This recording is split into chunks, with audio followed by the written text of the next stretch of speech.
Hello, dear friends. Today we're going to take a look at an unusual German hand grenade shaped like a disc.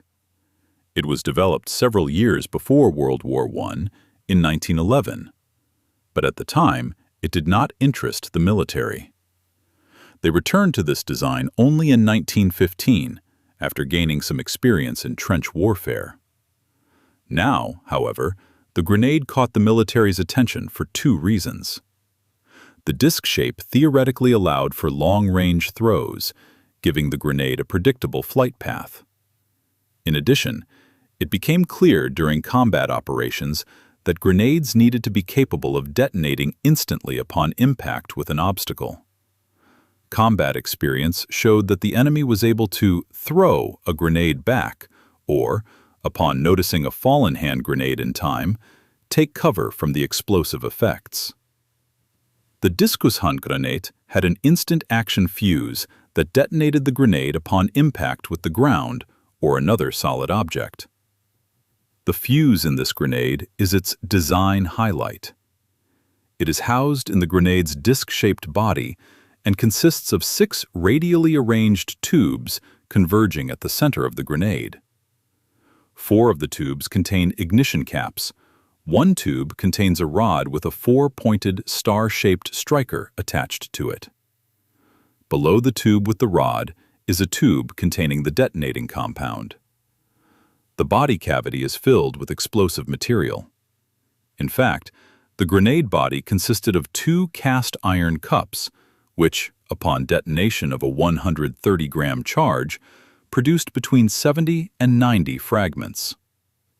Most of the fragments flew to the sides, and only a few flew forward and backward. This, combined with a throwing range of about 30 to 40 meters, allowed this type of grenade to be used as an offensive weapon.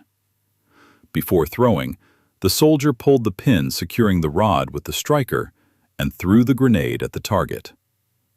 The disc-shaped form also dictated the throwing technique, similar to a discus in athletic competitions, with the grenade spinning around its axis. The aerodynamics of the disc-shaped grenade were quite good, allowing for a greater throwing range compared to spherical or cylindrical grenades. Such a hand grenade had a diameter of 100 to 110 millimeters, and its weight reached 420 grams, making the Diskushandgranate one of the lightest German hand grenades. In addition to this model, there was also a disc-shaped grenade intended to be launched at the enemy using special devices. This grenade had a larger diameter, 180 millimeters, and, as a result, carried a greater amount of explosives. It was specifically designed not for hand throwing, but for use with various slingshots and catapults. For example, a special throwing device from Bosch allowed up to 3 such grenades to be launched at enemy positions at once. The maximum throwing range reached 155 meters. Along with advantages such as a long throwing range and instant detonation upon impact, the grenade also had many drawbacks. For instance, it was more complex and expensive than a standard grenade. The complexity of the device and its sensitivity to impact placed increased demands on the training of soldiers using the grenade. When dropped into mud, water, or snow, the grenade often failed to detonate, as the force of the impact was insufficient to trigger the fuse.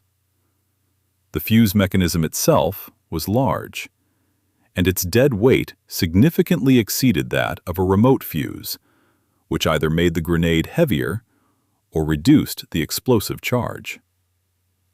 The main argument against it, however, was its complexity and low reliability compared to standard grenades. Soon, the disc grenade was taken out of production, and the military's stockpiles were quickly depleted. That's all for today. If you liked the video, please support it with a like and subscribe to the channel. Bye for now. See you next time.